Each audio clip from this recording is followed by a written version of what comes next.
I found a calculator app on my fiancé's phone that was actually a secret vault. The password was her ex's birthday. Inside were thousands of messages planning to leave me after the wedding. I printed them as her vows and left them at the altar. I, 31, male, was supposed to get married yesterday. Keyword supposed to. My fiancé, 28, and I have been together for 3 years, engaged for 8 months.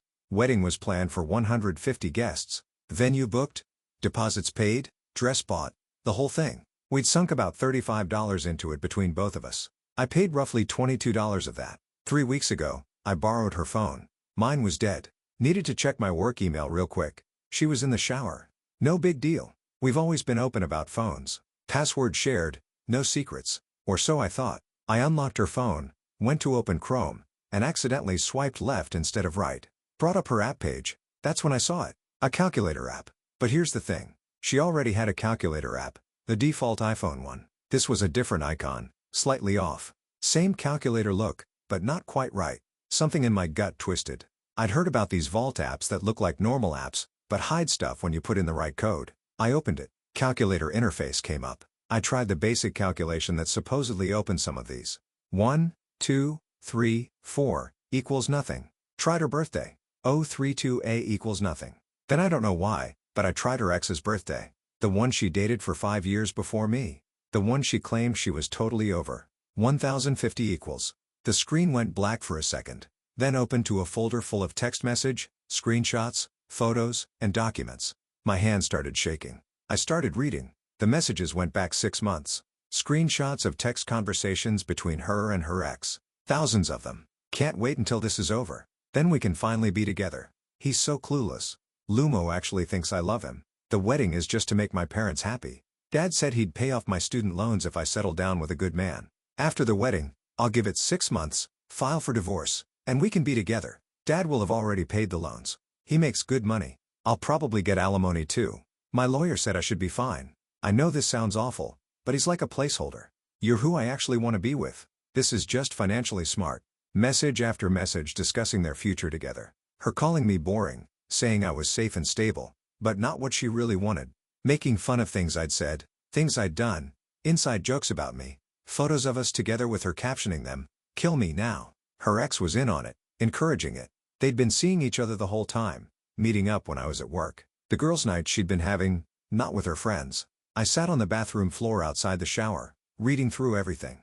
Felt like I was going to throw up. She came out of the shower. "What's wrong? You look pale." I just stared at her, handed her the phone, vault open. The color drained from her face. "Baby, wait, that's not exactly what it looks like." She started crying. The waterworks came on instantly. It was a mistake. We were just talking. It didn't mean anything. There are 6 months of messages here. Detailed plans to marry me for financial gain and then leave me. That's fraud. That's not a mistake. No, you're taking it out of context. I was confused. I didn't mean those things. You called me a placeholder. You said I was clueless. You've been cheating on me for 6 months while planning a wedding. I haven't been cheating. We just talked. I pulled up one of the messages. Read it out loud. "Can't wait to feel you inside me again. It's been too long. Next Tuesday when he's at his conference." I'd been at a conference 3 weeks ago. Tuesday night. "Tell me that's just talking." She crumbled. Started full-on sobbing. "I'm sorry. I'm so sorry. It was a mistake. I love you. He means nothing." It was cold feet. Wedding jitters. "I'll cut him off right now, please. The wedding is in 3 weeks. I know. And I want to marry you. Only you. Please, we can work through this." I grabbed my phone charger, my wallet, my keys. "I'm going to stay at my buddy's place. Don't contact me." "Wait, please. We can fix this." I left. Spent the last 3 weeks at my friend's apartment, reading through everything multiple times, consulting with a lawyer about my options, making a decision. Here's what I learned from the lawyer. What she did isn't technically illegal in our state. Marrying someone under false pretenses isn't fraud unless you lie about specific legal things, identity, existing marriage, etc. Her planning to divorce me quickly for financial gain is scummy but not criminal. I could cancel the wedding, get back whatever deposits were refundable, not many, tell everyone what happened, move on, or I could let her show everyone who she really is. I called her a week ago, kept my voice neutral. "I've been thinking I overreacted. Let's talk." She was ecstatic. "Oh my God, yes. Thank you. I knew you'd understand. It was just cold feet. I love you so much." We met for coffee. She apologized profusely. Swore she'd cut off her ex. Said she wanted only me. Cried about how scared she was that I'd leave her. I told her I forgave her, that we'd work through it, that the wedding was still on. She hugged me, kissed me, told me I was amazing, that she'd spend forever making it up to me. I spent the next 2 weeks preparing. Went to the print shop, printed out 150 copies of the most damning messages, full screenshots with timestamps, her number visible, contact names clear, compiled them into a neat little booklet, about 20 pages worth. The cover page said the vows she actually meant, a collection of text messages between her name and ex's name. I told the wedding coordinator there was a change to the ceremony program, that I'd be distributing special booklets instead of the standard programs. She thought it was sweet, some kind of love letter compilation. Yesterday was the wedding day. I got dressed, showed up at the venue, played the part of the happy groom. Guests arrived. Each one got handed a booklet by the ushers. Most people just tucked them away.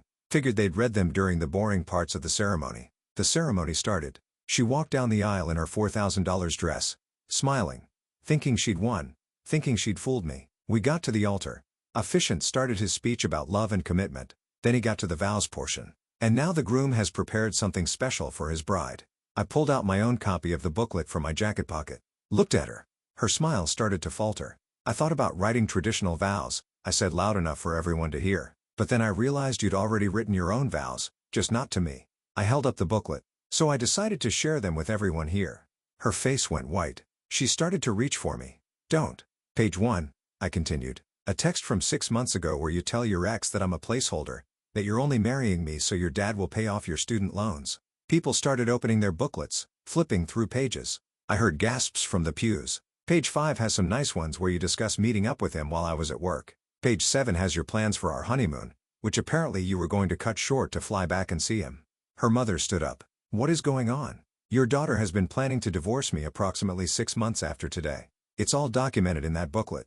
Thousands of messages between her and her ex, including the ones where she admits she's marrying me for money and stability while actually wanting to be with him. The venue erupted. People yelling, her mother screaming, her bridesmaids trying to grab the booklets from guests.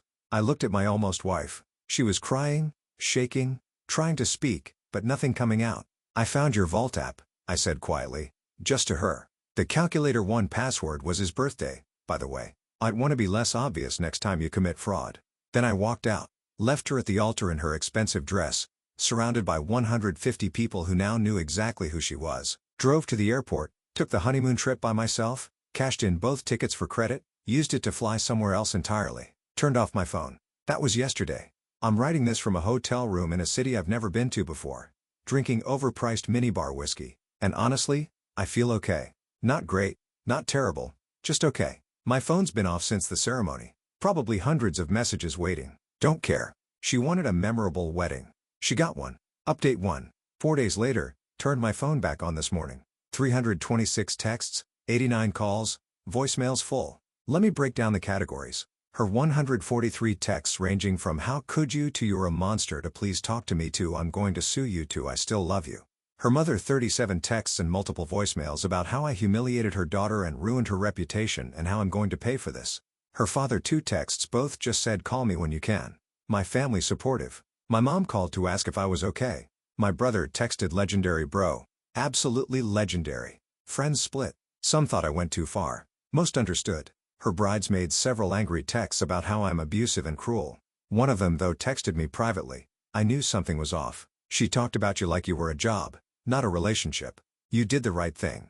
Random guests, people I barely knew texting to say they were sorry or that they understood or asking what happens next. And then there were the texts from her ex. Yeah, he reached out. Dude, that was messed up. You didn't have to do that to her. She's devastated. I replied, you were helping her plan to commit marriage fraud. Stay out of my life. It wasn't fraud. She just had doubts. Everyone has doubts. She had a 6-month affair and was marrying me specifically to get her dad to pay off loans before divorcing me. That's not doubts. That's a con. You're just bitter. I blocked him, checked my bank account. The wedding venue charged me a cleaning fee. Apparently, several guests got into arguments during the chaos and security had to escort people out. One of her uncles threw a booklet at her cousin who defended me.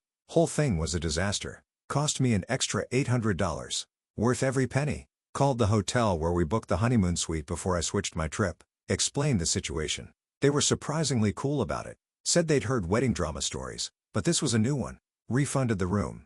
Another $2,300 back. Called my lawyer, Told him what happened. He was quiet for a long moment, then said, I can't decide if that was brilliant or insane. Probably both. She could technically sue you for emotional distress or defamation, but given the messages are real and you can prove everything, she'd likely lose. Plus, suing would just make it all public record. My guess is she won't. He was right. She hasn't lawyered up yet. Got a call from her father yesterday. Against my better judgment, I answered him. I heard what happened. I'm sure you have. My daughter told me her side. I'm sure she did. Did her side include the part where she was planning to use you to pay off her loans, marry me for stability, then divorce me for alimony so she could be with her ex? Long silence. She said you misunderstood some messages. Did she show you the messages? Because I have all of them. I can forward them to you if you'd like to see what you were funding. Another pause.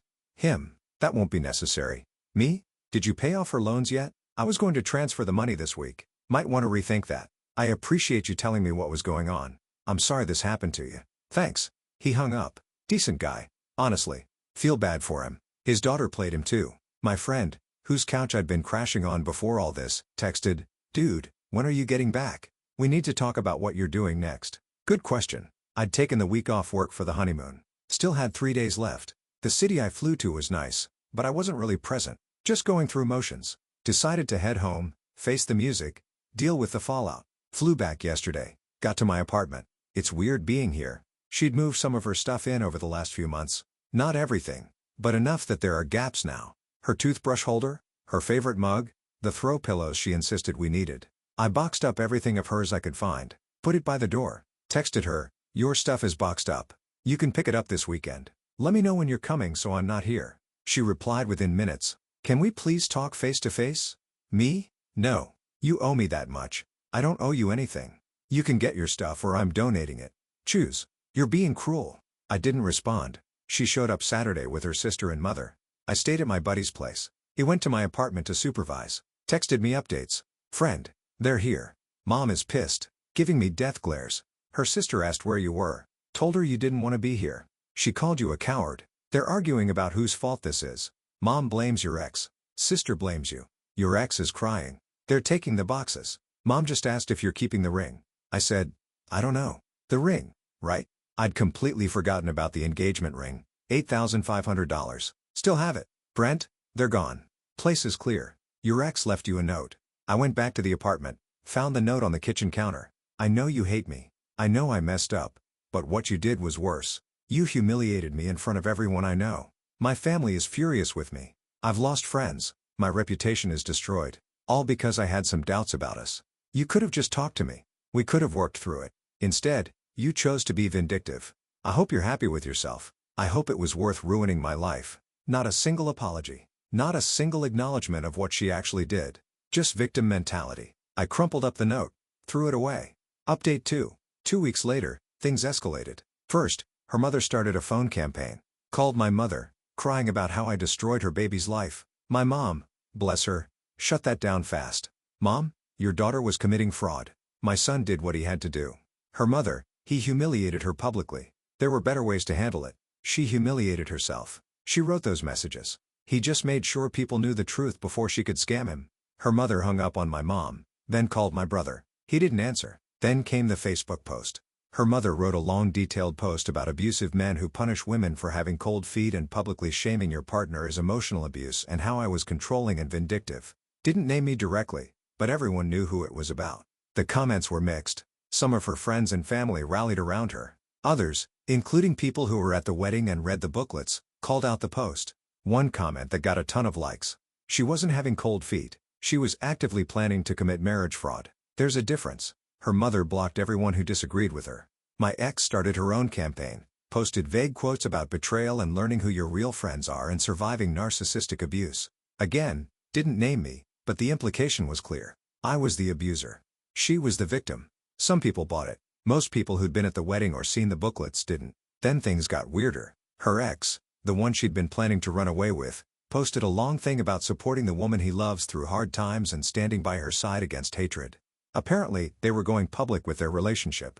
Now, 2 weeks after she was supposed to marry me, someone commented, wasn't she engaged to someone else like 2 weeks ago? He replied, sometimes you can't help who you love. We tried to stay apart, but we can't deny our connection anymore. The mental gymnastics were impressive. Then I got a call from an unknown number. Answered it. Is this my name? Who's asking? This is a law firm name. We're calling on behalf of my ex's name. She'd like to discuss a settlement regarding the emotional distress caused by your actions at the wedding. I laughed. Couldn't help it. A settlement? Yes, our client has suffered significant emotional harm, damage to her reputation, and potential lost economic opportunities due to your public disclosure of private communications. She's willing to settle for $25,000 to avoid litigation. Let me get this straight. She wants me to pay her $25,000 because I exposed her plan to commit marriage fraud. Our client disputes the characterization of her actions as fraud. The messages were taken out of context. Your public distribution of private communications, were they private? Because they were about me, about plans that directly affected my life. That's not private. We believe we have grounds for a defamation suit. Defamation requires false statements. Everything in those booklets was true. Direct screenshots of her actual messages. Truth is an absolute defense against defamation. You know this. I know you know this. So, either you're a real lawyer billing her by the hour, knowing this will go nowhere, or you're her cousin pretending to be a lawyer. Which is it? Pause. Our offer stands. You have 1 week to respond.